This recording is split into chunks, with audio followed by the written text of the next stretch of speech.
Selamat siang Bapak Ibu sekalian. Ini udah materi keempat ya, tapi ini materi ke terakhir. Semoga Bapak Ibu masih tetap semangat untuk mengikuti ya.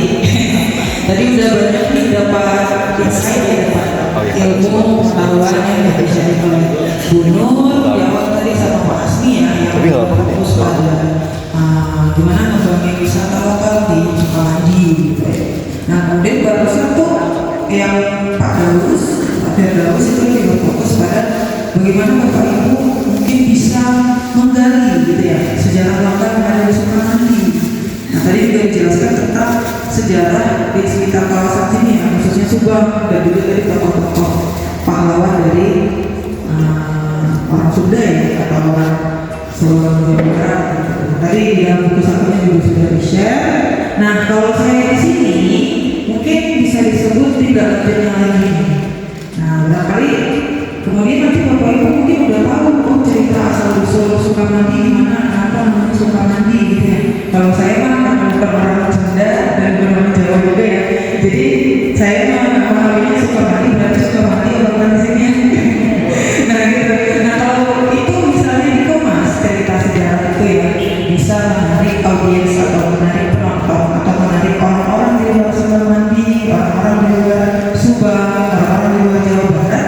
Nah itu menjadi salah satu pintu Bapak Ibu untuk orang-orang yang jauh, misalnya kayak saya pernah di Aceh gitu. Jadi tahu Sukamandi, mungkin pengen ke Jawa Barat nyari tempat wisata yang bisa menjual suasana desa, karena kan di sini homestay-nya tinggal bersama warga. Nah bagi orang-orang yang mungkin kayak teman-teman saya di Jakarta, kehidupan Jakarta itu kan sangat berbeda ya dengan Bapak Ibu sekalian di desa. Nah itu menjadi daya tarik. Nah pintu masuknya itu bisa dari pemanfaatan media sosial Bapak Ibu. Nah ini tadi juga ada ditanyakan Bapak ya, kepada Pak Asmi gimana caranya, karena kita sih sudah punya ide luar biasa karena saya lihat banyak sekali ya potensinya di desa ini gitu. Dilanjut Mas Daus. Next. Nah jadi apa yang akan kita bahas ya, jadi fokusnya adalah bagaimana kita memanfaatkan media sosial untuk mendongkrak atau mengembangkan sejarah lokalnya. Nah secara teknis mungkin ini fokusnya ke sejarah lokal ya Bapak Ibu, tapi barangkali nanti apa yang saya share juga bisa Bapak Ibu manfaatkan untuk mendongkrak aspek-aspek lain, terutama wisatanya.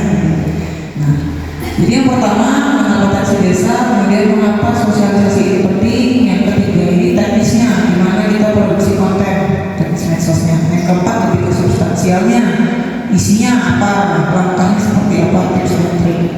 Next. Nah ini saya peroleh itu dari web desa, dari pemberitaan tentang Sukamandi ya Bapak Ibu. Jadi mohon maaf kalau sekiranya ada kekeliruan, nanti bisa diklarifikasi ya. Jadi ini sekilas tentang desa Sukamandi, saya kira Bapak Ibu pasti sudah paham lah. Oh ini soal luas segala macamnya. Orang-orang di sini mostly kebanyakan ya bekerja sebagai petani. Kemudian fokusnya juga adalah menjadi desa wisata. Nah, ini juga saya saya juga sangat ikut berbangga ya walaupun bukan warga Sukamandi, tapi saya lihat, saya baca tahun lalu itu berhasil dapat ini ya Adwi ya, menjadi desa wisata nomor 1 ya yang menang di ajang Adwi ya, anugerah desa wisata Indonesia ya untuk kategori Subang ya kalau nggak salah. Nah ini merupakan satu capaiannya. Jangan berhenti di situ Bapak Ibu, jangan berpuas kalau udah juara 1 di Subang desa kita paling keren gitu ya. Nah tapi gimana ini dijadikan modal lagi untuk semakin mengembangkan desa gitu. Nah salah satu yang mungkin saya mau tekankan di sini, karena kalau lihat Sukamandi kan prioritas yang bisa dijadikan sebagai wisata itu adalah wisata alamnya ya, di Curug, Bukit Jamil dan sebagainya. Mungkin kemudian juga ada wisata edukasi barangkali, misalnya menawarkan pendatang gitu ya untuk tinggal bersama warga, ikut kegiatan sehari-hari dan sebagainya. Ada banyak ya potensi wisatanya. Tapi sejauh yang saya kayaknya kalau mungkin untuk wisata sejarahnya itu masih belum terlalu dieksplorasi ya Pak. Nah tadi juga dari Pak Daus kan sudah ditanya tuh, Bapak Ibu tahu nggak siapa mungkin tokoh dari Sukamandi gitu, atau siapa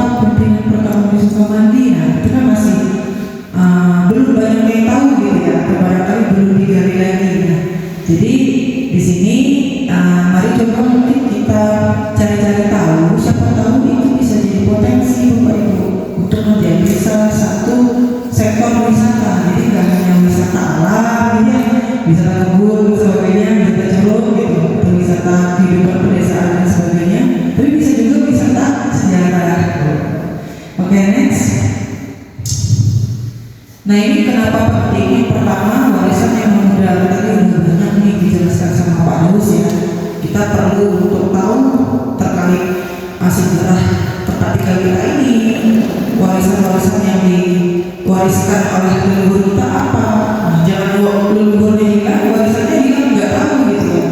Nah ini penting untuk kemudian kita gali dan kita pertahankan pengetahuannya gitu. Kemudian yang kedua adalah karena fokusnya medsos, tentu adalah karena pemuda terutama ya itu dekat dengan gawai. Saya yakin Pak Ibu di sini tidak hanya muda ya, tapi kan senior juga pasti mengalami. Jadi udah jadi bagian dari hidup ya. Yang ketiga, konten bisa jadi museum digital. Nah ini jadi pelajaran kayak tadi ya. Ditanya bapak tahu nggak siapa yang pertama jadi Pak Lagi?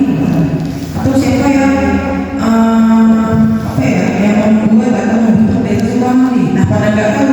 Nah kenapa bisa nggak tahu? Karena pencatatannya ini misalnya gitu. Atau pola mewariskan cerita itu ke keturunan itu kurang gitu, sehingga yang sekarang kita ini jadi nggak tahu ceritanya. Nah ini salah satu bentuk supaya kita bisa menjadikan media digital dan media sosial HP yang bisa diakses HP itu menjadi sebuah media untuk menyimpan data-data itu gitu. Jadi nanti untuk keturunan-keturunan bisa diakses. Nah manfaat ganda, jadi selain manfaat tadi tentu aspeknya yang tadi saya sebut juga punya potensi ke wisata. Jadi banyak, karena saya terakhir ke Jogja ya Pak Ibu, di Jogja itu sebenarnya kan banyak banget ya yang sudah terkenal balapannya segala macam jenis-jenis wisatanya ya Bapak Ibu.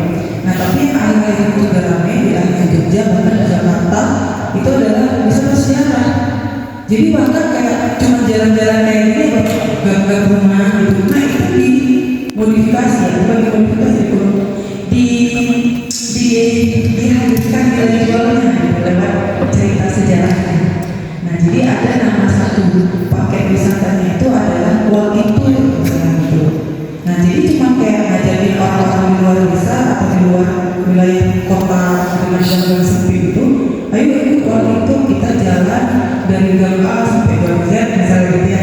Nanti sambil diceritain gimana sejarahnya, oh ini bangunan apa, oh ini ceritanya. Nah itu kan jadi satu potensi wisata juga. Nah saya kira mungkin tidak menutup kemungkinan ke depannya Sukamandi juga bisa seperti itu. Apalagi tadi ada cerita tentang dulu di sini perkebunan Belanda. Nah itu kan modal yang sangat kuat. Ceritakan misalnya kayak sekarang tampilannya itu adalah kebun teh. Padahal dulu mungkin kebun Belanda. Diajak waktu itu kan lumayan ya Pak, naik turun di sini sambil ini ya trekking gitu. Oke, berikutnya. Nah ini masuk ke teknis penggunaan media sosialnya ya untuk memproduksi atau membuat konten gitu Bapak Ibu. Jadi tahapan itu ada 5 garis besarnya. Yang pertama riset. Nah riset itu maksudnya adalah cari tahu dulu. Jadi kita jangan buat konten atas asumsi, atas pikiran kita sendiri. Oh Sukamandi ini makanan dulu, baru Sukamandi nih saya mau bikin konten tentang itu aja. Nah pas dicari tahu ternyata keliru, mungkin ada cerita historis yang lebih dalam gitu kan Bapak Ibu. Nah makanya perlu dilakukan riset dulu, cari tahu. Mungkin cari tahunya dari buku, internet, tapi barangkali karena Bapak Ibu orang sini yang muda-muda terutama bisa tanya-tanya ke Bapak Kepala Desa gitu ya, atau bisa tanya-tanya ke Bapak Ibu senior di sini yang paham tentang daerah sini atau desa ini. Kemudian naskah itu kayak Bapak Ibu mulai nyusun aja gitu, kira-kira kalau mau buat video, nah isi videonya tentang apa, disusun mungkin pertama pembukanya seperti apa, isinya arahnya mau diarahkan kemana, nah terus tampilan visualnya segala macamnya mau seperti apa, nanti ini ada detail di slide berikutnya. Nah yang ketiga itu produksi itu Bapak Ibu mulai melakukan misalnya ngambil video yang pergi ke tempat-tempat bersejarah yang Bapak Ibu ceritakan, ambil fotonya, ambil videonya gitu.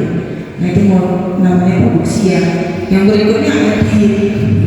Untuk sekarang lah jadi udah gampang ya Bapak Ibu ya. Mungkin yang terutama yang Bapak Ibu muda nih pasti main kemana videoin terus edit masukin story gitu ya. Nah kenapa enggak coba-coba nih juga dilakukan untuk kepentingan diri gitu ya. Jadi bikin konten, diedit, sekarang ada banyak aplikasi ya kayak CapCut, bahkan di media sosial kayak Instagram, TikTok itu mereka sudah langsung menyediakan fitur editingnya di tempat gitu. Jadi nggak perlu tambah aplikasi lagi gitu. Nah yang terakhir adalah publikasi. Publikasi ini yang memposting videonya ya. Nah kita kirim videonya untuk bisa dilihat oleh semua orang dimanapun tanpa adanya batasan gitu. Next. Nah ini saya fokusnya sih ke dua jenis medsos ini ya Bapak Ibu ya, Instagram dan TikTok.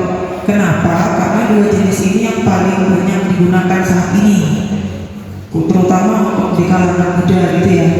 Kenapa bisa yang paling banyak? Karena di Instagram itu ada namanya Reels. Bapak Ibu misalnya scroll video di Instagram, nah itu namanya Reels. Nah kenapa itu banyak peminatnya? Karena dia bentuknya video. Kayak Bapak Ibu kan bisa nonton video yang daripada baca teks. Nah itu dia kenapa orang kita kan kalau scroll di HP ya, padahal tadi itu misalnya ibu gosok gitu ya, tiba-tiba di HP lewat misalnya branching gitu ya, di pendek gitu, atau mungkin apalah video-video menarik itu yang kemudian kenapa Instagram ini punya potensi. TikTok juga gitu, TikTok punya video dia khusus video ya Bapak Ibu, isinya video doang, captionnya itu sedikit ruangnya gitu.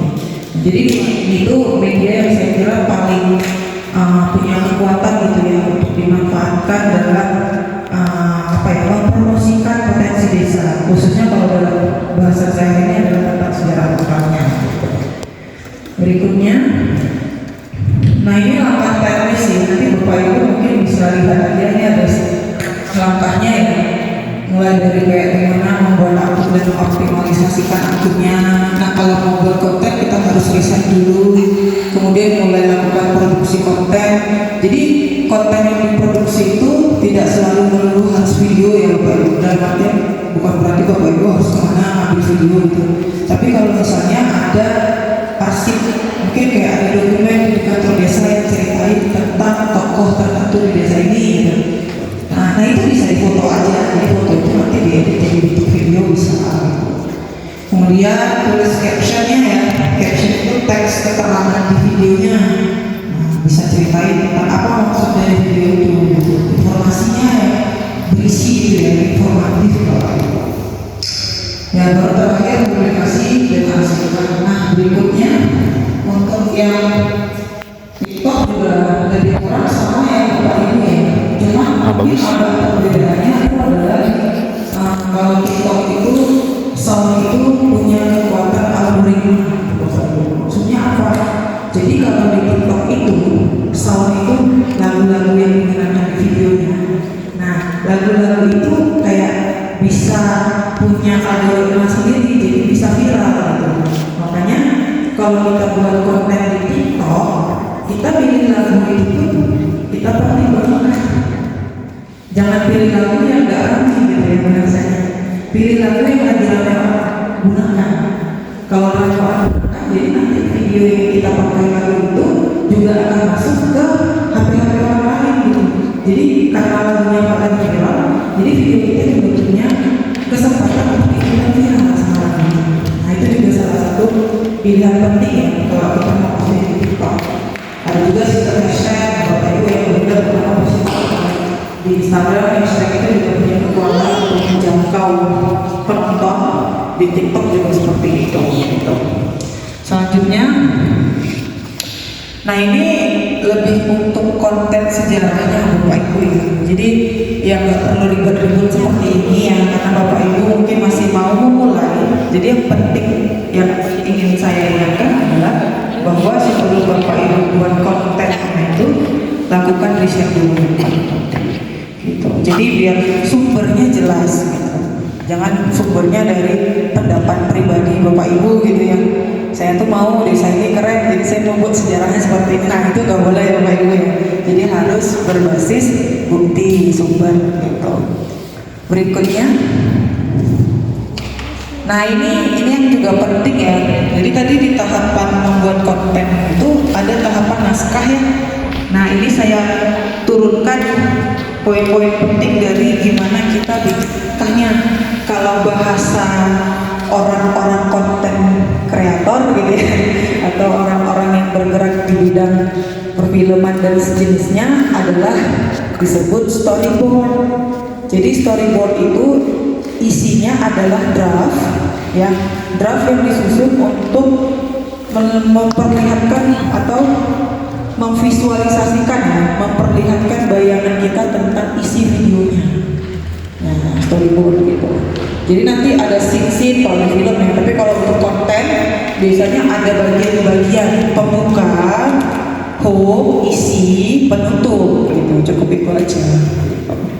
Nah ini cara-caranya, pertama bagi cerita jadi beberapa adegan, misalnya kayak tadi pembuka, isi, penutup. Tentukan visual tiap adegan. Nah jadi di pembuka Bapak Ibu mau buat adegannya seperti apa? Misalnya adegannya adalah video yang memperlihatkan depan kantor desa Sukamandi. Nah itu adegannya ya. Kemudian tulis narasi dan teks di layar. Nah di video nanti setelah di shoot nih kantor desa Sukamandi, kan nggak mungkin cuma gambar doang. Nah kira-kira apa teks yang mau dihadirkan? Bisa teks atau bisa Bapak Ibu rekam suara sendiri terus dibacakan. Jadi namanya narasi. Nah kemudian perkiraan durasi ini penting disesuaikan. Kalau medsos biasanya 1 menit aja. Kemudian tentukan audio dan efek, ini juga penting supaya penonton tertarik dengan video kita. Kalau flat aja orang kadang langsung scroll kan, Bapak Ibu gitu ya. Kalau videonya membosankan scroll. Tapi kalau ada efek-efek lucu ya, suaranya tiba-tiba gede, ada suara-suara efek ketawa dan sebagainya. Nah itu kan membuat kita semakin betah lama-lama gitu ya di videonya. Nah yang terakhir tentu review sebelum diposting, Bapak Ibu cek lagi udah oke belum, ada kesalahan tulis dan sebagainya, itu diperbaiki. Berikutnya, nah ini contoh ya Bapak Ibu. Nanti setelah ini sedikit lagi materi saya minta Bapak Ibu paling nanti bikin kelompok aja kecil, terus cuma isi tabel kayak gini. Nah tabel ini nanti akan jadi modal Bapak Ibu ketika akan bikin konten. Tabel inilah yang disebut tabel storyboard sederhana gitu. Jadi yang pertama, misalnya ada 5 bagian video ya. Yang pertama itu adalah bagian awal. Nah visualnya seperti apa? Talent berdiri di depan gapura desa misalnya. Nah misalnya Bapak Ibu mau buat video yang ada orangnya, orang bawa acara gitu ya. Nah itu dijelaskan. Narasinya apa? Nah ini tahu nggak asal-usul nama desa kita? Nah ini kalau misalnya Bapak Ibu mau bikin video tentang asal-usul Sukamandi gitu, bisa pakai apa namanya, kalau di video-video sekarang tuh ada namanya hook ya. Hook itu kayak daya tarik supaya orang mau menonton videonya lama-lama. Nah itu biasanya diletakkan di detik-detik awal video. Karena Bapak Ibu kalau lihat video kayak tahu gak sih? Nah itu kan untuk menarik gitu.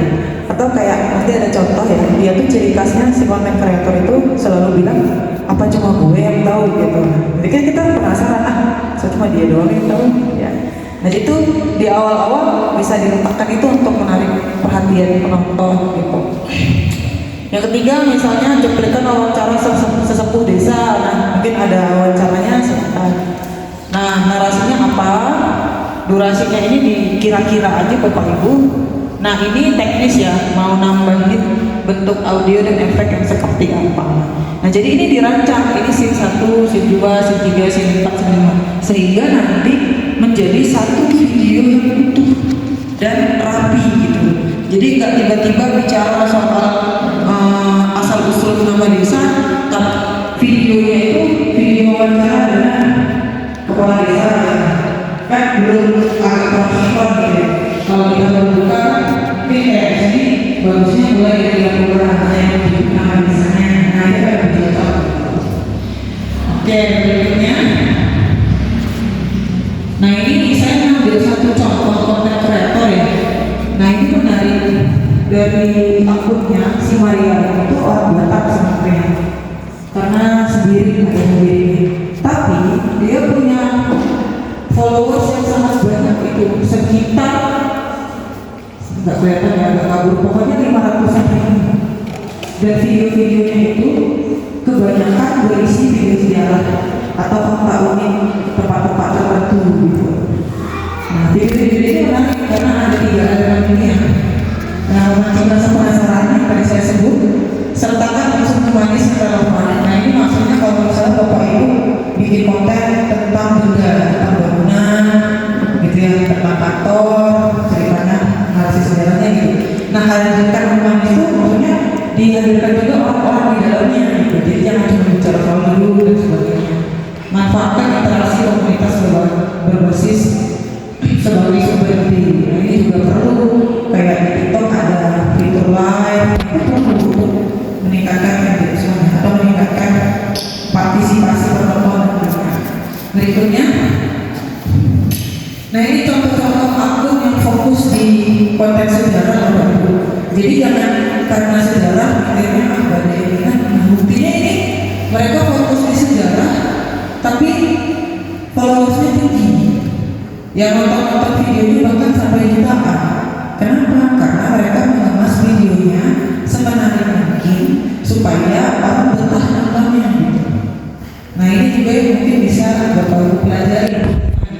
Kayak koleksi membaca Rito ini tuh khusus akun yang cuma nyeritain satu daerah di Riau yang sama Kuantan. Tapi engagementnya tinggi. Padahal kalau kita lihat kan Kuantan, tapi Bapak Ibu juga nggak ya, baru tahu gitu. Nah, tapi akun ini berhasil bikin. Nah, ini kan diceritain tentang gimana legenda lagu mereka yang kemudian menjadi bagian dari budaya yang kini diketahui secara nasional. Nah, ini maknanya dan sebagainya. Nah, jadi ini bisa dijadikan potensi juga ya untuk Sukamandi Bapak. Berikutnya, nah ini tips dan trik ya. Yang pertama, menangkap 3 detik pertama. Ini saya sebut tadi. Kalau bikin video, 3 detik pertama harus menarik. Jangan yang desa Sukamandi adalah orang langsung skip itu. Mandi mah gak menarik gitu. Nah, tapi gimana kalau 3 detik pertama bilangnya Sukamandi itu katanya karena warganya banyak yang suka mandi ya. Nah, itu kan udah menarik. Bisa sih. Nah, orang akan nonton videonya sampai akhir. Gitu Bapak Ibu. Sisipkan unsur manis tadi sudah. Jaga keaslian jangan berlebihan. Nah, ini penting untuk menjaga originalitas dalam artian kalau cerita tentang sejarah kan harus berbasis bukti ya Bapak Ibu. Nah, jangan karena kita mau biar penonton suka kita lebih-lebihkan, terlalu berlebihan gitu, sehingga mengaburkan faktanya. Itu nggak boleh ya. Kemudian konsisten dan terjadwal. Nah, ini paling penting Bapak Ibu kalau mau bikin video di media sosial. Jangan cuma hari ini posting. Mungkin saya yakin ya Sukamandi ini udah punya akun media sosial pasti. Sudah sering juga pasti upload konten terutama tentang wisata desanya ya Bapak Ibu. Nah, tapi kadang ada saatnya kontennya rame gitu ya. Ada saatnya kok yang nonton cuma 5 gitu misalnya, yang like juga ada misalnya gitu. Nah, jadi itu jangan menjadi ukuran untuk kemudian males berkonten Bapak Ibu ya.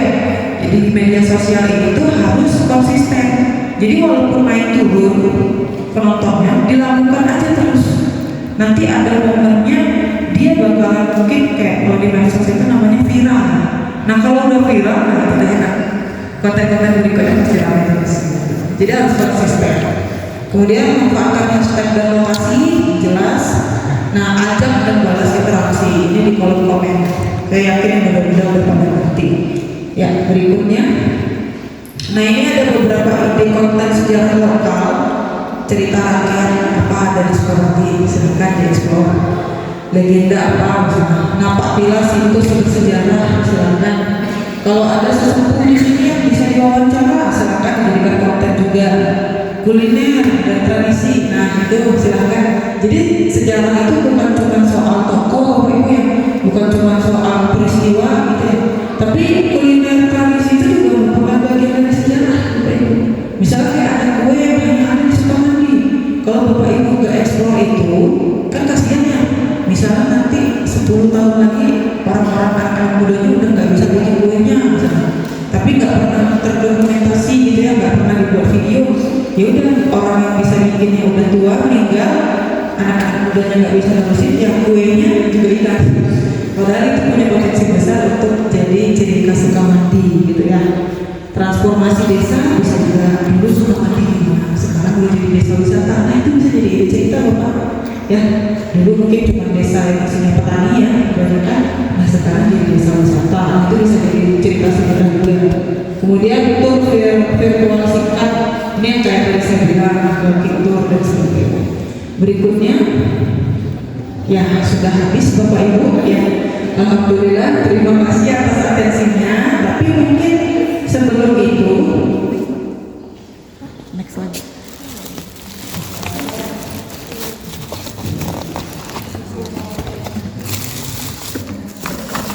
Saya minta tolong ya ke Bapak Ibu, karena kan kalau di data itu ada 15 orang ya, mungkin boleh dibantu bikin 5 kelompok, isinya 3 orang, bisa mungkin 3 orang gitu. Ya.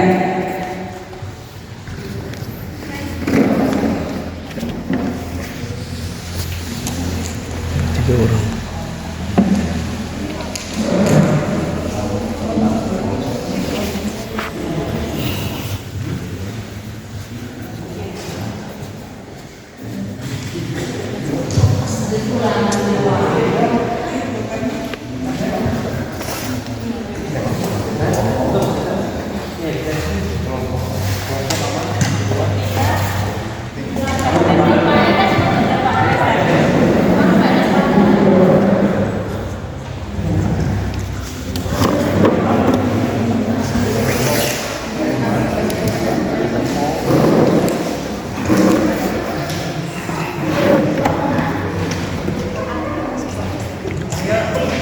Jadi di masing-masing kelompok Bapak Ibu itu sudah ada lembar kerja ya Bapak Ibu. Mohon mungkin bisa diisi lembar-lembar kerjanya. Nah ini contohnya ya di layar kalau Bapak Ibu ada mengisinya. Nah boleh diisi. Kalau sekiranya ada pertanyaan silakan ditanyakan ya Bapak Ibu.